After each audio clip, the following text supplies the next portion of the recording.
What are the key metrics in business? Well, I'll tell you what. I'll tell you what they are, and I'll tell you how to figure them out for your business.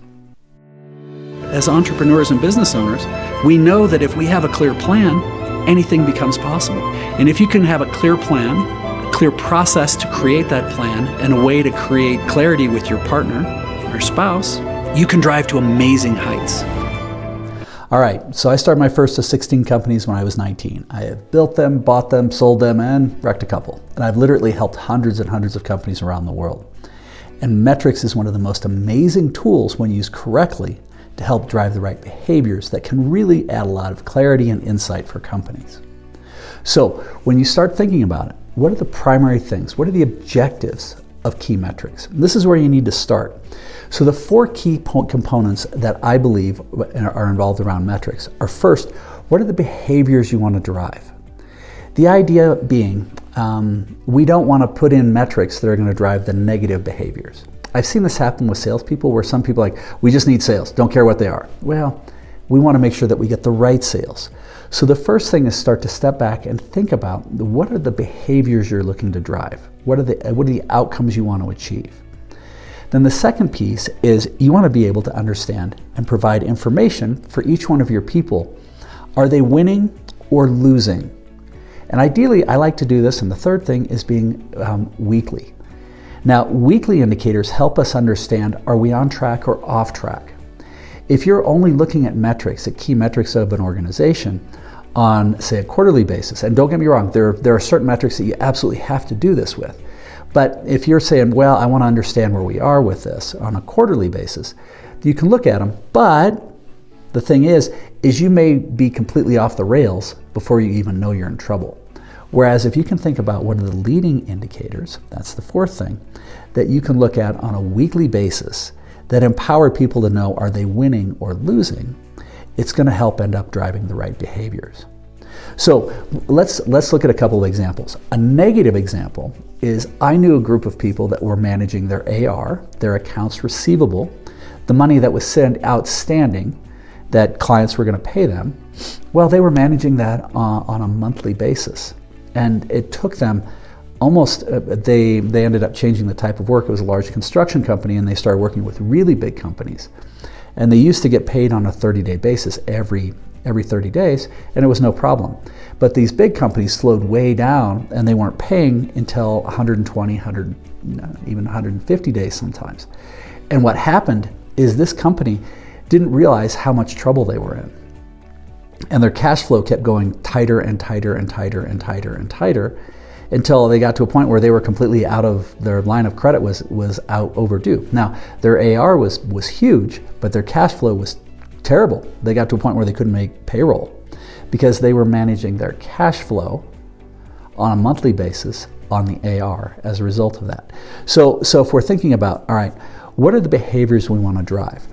This is where a lot of times you can look at sales, but you can look at virtually anything. If you think about it, when you're going and working with your people, ask them, hey, how do you know if you won or lost this week? And one of the simplest ways to do this is say, look, if you've been gone for a few days, come back from vacation, you flip on your computer, what are the first 2 or 3 numbers you as an individual look at and why? And think about that. Now, the accountant may be looking at cash flow. The salesperson may be looking at new leads. The production person may be looking at units provided or completed. But it's going to help you guys understand what those are. So first off, start thinking about, all right, what does that look like? Because most of those people, especially if they're the right people, well, they want to win that week. I like to use the analogy of a football team. If you think about it, well, the ultimate goal is to get to the Super Bowl and win. That's the ultimate goal where people are going. They break that down into games, and then each game is broken down into quarters. Each quarter and then each down is broken down. They break it down, or each session is broken down into 4 downs and so on and so on.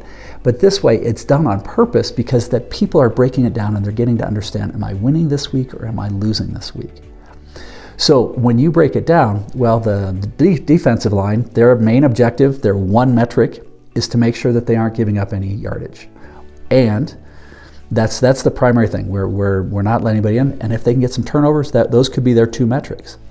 For the offensive team, it could be passes completed, it could be yards obtained, it could be a variety of different things. But you can see where I'm going, is this helps you start understanding those are the behaviors that you want each one of those specialty teams, those people in those seats to have.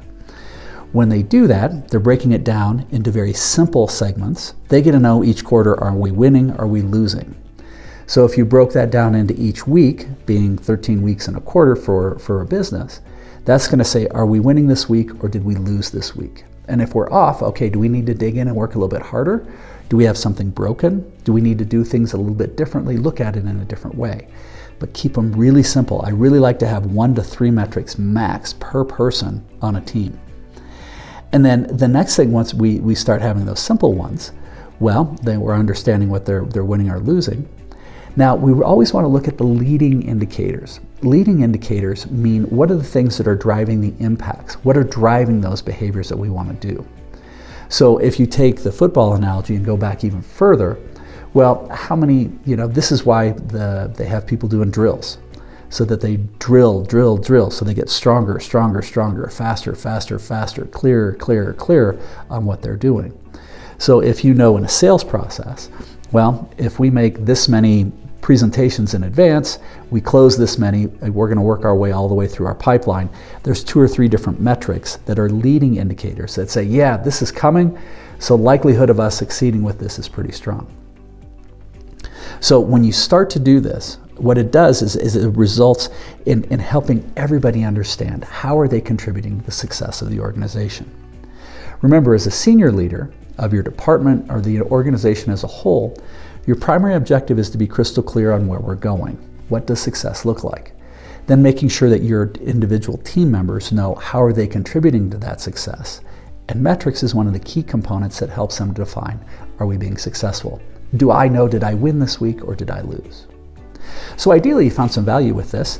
If you have any interest, please feel free to reach out to us at aspiringsolopreneur.com. We've got a whole course, dozens and dozens of videos on this channel. If you have any questions, feel free to reach out. Look forward to hearing from you. Thank you for watching. Keep smiling.